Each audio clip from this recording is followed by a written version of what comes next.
Welcome to my Jetson podium. I'm aging myself when you see this, but I have to say I'm really humbled to be here, particularly among these incredible leaders. And congratulations to the Marketing Society for such an impressive turnout, to all the sponsors and everyone here. I actually can't think of a better example of leading from the front than hosting 4 conferences in 4 cities in one day. Now, I would say that's brave leadership, right? That's brave leadership.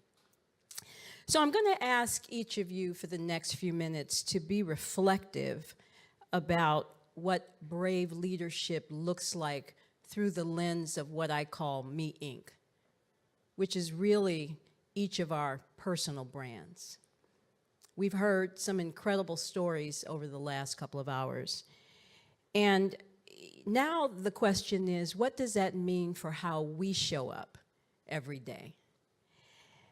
Since being asked to join this lineup of inspirational thought leaders, I have thought deeply about the topic of brave, bold leadership. What is it? Who is it? How do we know it when we see it, when we experience it? For me, there's no question that no one achieves career success or even fulfillment in life without the help and support from others along the way. And that every successful leader has both survived and thrived because of the guidance, the advice, the mentorship, the sponsorship that has both amplified their strengths and, as I like to say, protected their weaknesses. But how do we develop the attributes and the traits? And are these attributes, as Margaret said, innate? Are they learned or are they acquired? As I reflect on both the high and low points of my 35-year career journey, I'm reminded of a blog post that I read titled, 5 Things Leaders Are Thinking but Not Talking About, which I think perfectly frames the points that I want to illuminate this morning. In the post, the author offered 5 topics that he believed will continue to, and the word he used was haunt leaders, if they don't authentically, honestly, and openly expose their vulnerabilities and wrestle with today and tomorrow's realities. Those 5: the limitations of their own knowledge, the younger generation, diversity, the future, and their own relevance.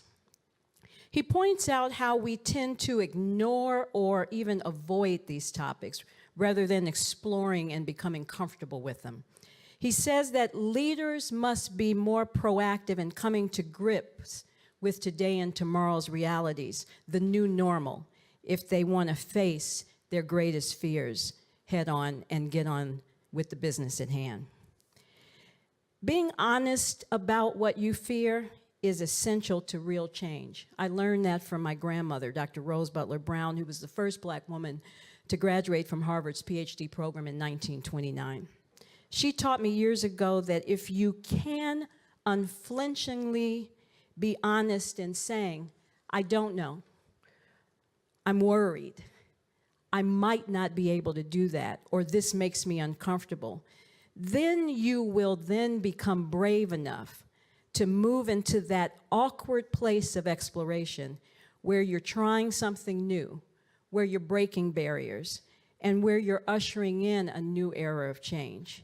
And she always said that this is where the intersection of true growth occurs. She always said, if not you, then who? I believe for 21st century leaders, this is critical. Avoiding the things we fear simply won't work if we seek to lead people into a future, that future that's before us.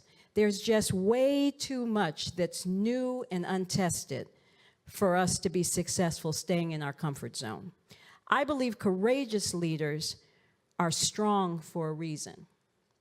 First, courageous leaders shoulder most of what I call the bravery burden. That means gathering their strength to push others in a unified direction is part of the manifesto of brave leadership. When strong leaders create a safe environment, it offers a welcoming place for innovation, for creativity, for teamwork, and for partnership. And when we back the efforts of others, this allows all of us to use our energy for positive things as opposed to cowering or complaining, and to move in a more productive direction. So what does that look like? For me, it's a space that validates people. This doesn't mean that you agree or take action with everything that person does, but rather you confirm and affirm their commitments, and you show them that you understand and support the overall objective. The more the word no enters your vocabulary, the more you shut down people's willingness and ability to engage. Now, of course, this sort of safe environment is a mindset and not a physical location. Global companies particularly have to embrace this concept across landscapes and time zones, and I know you're all familiar with that. But they do this by investing a dedicated effort in cross-cultural communication and collaboration. And it seems like a lot of work, and it is. But brave leaders find that the rewards of doing this are worth the sweat equity. After all, the most difficult part of being a courageous leader, in my opinion, is breaking the inertia of fear. Courageous leaders also share their focus, a word that's been used a lot this morning. There are three things a courageous leader must be aware of, according to one of my favorite authors, who's Daniel Goleman. Daniel says, number one, focus on self. Number two, focus on others. And number three, focus on the wider world. Daniel believes that every leader needs to cultivate this sort of triad of awareness, and to do it in abundance, and to do it with the proper balance. He says, failure to focus inward leaves you rudderless. Failure to focus on others renders you clueless. And failure to focus outward may leave you blindsided. I know from my own experiences that inward and outward focus increases your emotional and your cultural intelligence, which allows you to connect with others at a much deeper level. This connection, in my opinion, is what creates that safe space, that safe environment, which to me is really the birthplace of trust. It's where the inspiration for risk-taking, for innovation, for problem-solving, and so much more occurs. Another friend of mine and one of my heroes, many of you might know John Hope Bryant, states in a book that he wrote some years ago, Love Leadership, and I quote, "Trust must be earned by the leader before loyalty is conveyed by the people. Leading with love," he says, "means learning from success as well as loss and failure." He goes on to say that it's not easy to be vulnerable when you're the leader, when everyone's looking at you, but it's so much more effective.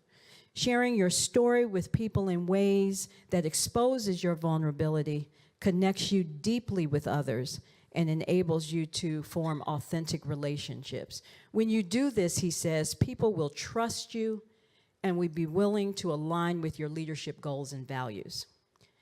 So whether you're a leader in a multinational or climbing your way up at a startup, your ability to create what I call contagious courage will define your success, and it will define, in my opinion, everything that you touch.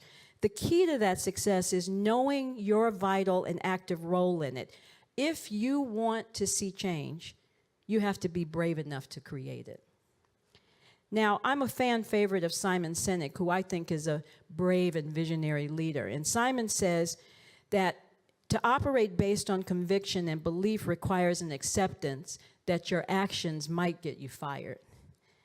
That might be a little scary, but I honestly have to say that I've always operated with this attitude, because I believe that to be brave means that you have to stand for something or fall for everything. And you know, instinct in the workplace is amazing thing. Some people just normally and easily just give 100%, irrespective of who they're working for or what company they're working for. They just have this intrinsic ability to bring their selves at all time, their authentic selves. But there is a difference, in my opinion, between bravery and bravado.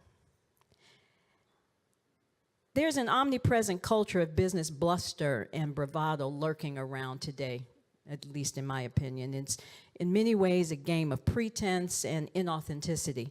It can be a matter of constantly not speaking up and having a point of view, or refusing to take an active role, or not standing for what's ethical, particularly within a corporate context.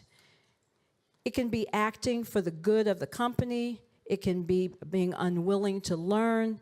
There's so many things that bravado means. But to me, it's about talking loud and not saying much of anything. These are the actions of leaders that operate with bravado. Now, by contrast, at least in my humble opinion, brave leadership is about stepping, not necessarily always out of the square, but at least along the edges of the square. It's about getting out of the shallowness of surface leadership. It's about questioning your own position on things. It's about taking on leadership and constantly learning and posing new sets of standards for yourself in terms of goals and objectives. Brave leaders try and they strive constantly to be change makers, to improve the way things are done within not only their companies, not only their sectors, not only their industries, but in their communities. They have the courage to stand in their own spotlight, to use their voices, to ask for help, to be vulnerable, and to be different. This is how change happens. Brave leadership is about all of us, a word that's been used a lot this morning, leaning in and being brave to embrace diversity and driving the change that is required.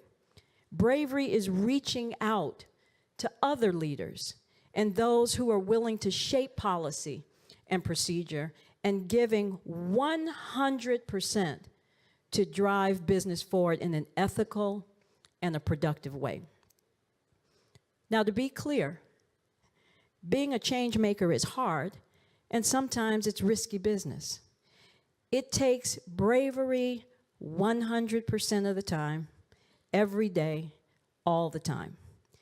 It takes a level of self-belief, I believe, to challenge the traditional or the it's always been that way. It takes an inner confidence and a conviction to be a nonconformist, to have a contradictory view when otherwise unpopular. But leaders need to have, again, in my opinion, the courage and the courageous conversations that drive change, that create action, and create momentum. We have to be willing to fail because this is bravery. We have to be willing to share what we know because this is bravery. We have to step into the spotlight because this is bravery. We have to ask for help because this too is bravery. We have to try different ways of doing and working because for sure this is bravery. We have to embrace diversity and all the difference of opinion that that brings because this is bravery. So my question to you as marketers, as first responders, what standard are you expecting? And what will your leadership legacy be? I believe that the standard you walk past is the standard that you accept. As leaders, as men and women of worth, we have to be brave because, as my grandmother said, if not you, then who? This is what it means to be a leader, to move out of our comfort zone, to wrestle with the uncomfortable issues, to leave the places and the people that we touch better than we found them. Drive change because you're brave enough to do it. And as Dr. Seuss says, why fit in when you were born to stand out? So in the end, what can I sum up as my lessons learned over 35 years in corporate life? While do unto others may be the golden rule, leaders shine when they build other people up, when they are both inspiring and encouraging. So here's what I've gleaned from experience and thinking back on those that have had the greatest impact and encouraged me over the years in corporate life. The first thing is honor yourself as well as those around you. For me, honor at its core means respect. If a leader wants to prove him or herself brave, giving respect is the best way to get it back. Honor your colleagues as well as your community. The second is, for me, act with integrity and go above and beyond. One of the single most important aspects to leadership is the ability to act with integrity. Even when no one is watching, doing the right thing and maintaining that sense of integrity creates leaders from the inside out. Vulnerability and personal courage show others how to face fear. Leaders who act with personal courage show others how to face fear because they swallow their pride and they find ways to do what needs to be done. Some of the most difficult things to do for others may seem easy to others, but when fear stalls action, a leader has failed. Lead by example. Of course, it's easy to tell other people what to do, how to do it, when to do it, but that pales in comparison to brave leaders who take charge and quietly do what needs to be done. Take responsibility for your own actions. Truly brave leaders understand that taking responsibility for your actions in both good and bad situations shows strength. Blaming others and throwing co-workers under the metaphorical bus in no way is the action of a leader. Cowards blame others. Foster creativity. Creativity can't be forced. To foster others' creativities, leaders need to relax. And we need to allow things to happen, not in a chaotic way, but in an atmosphere that allows and encourages ideas to come forward. My favorite, seek compassion before and more than perfection.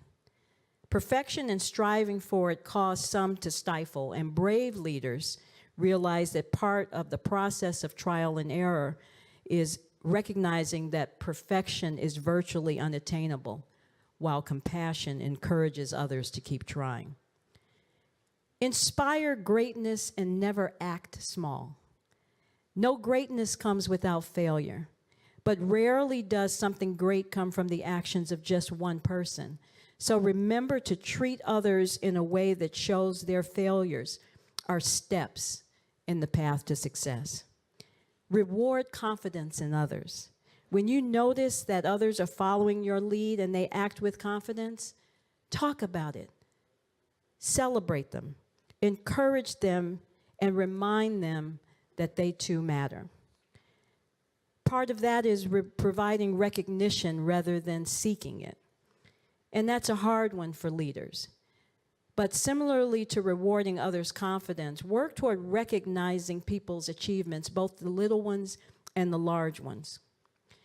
Finally, I will tell you that 18 years ago, I had the opportunity to be part of a leadership seminar with Bill Russell, the great basketball player. And he said something that I hold true today. He said, if you're gonna play, you might as well win. But win with integrity and humility.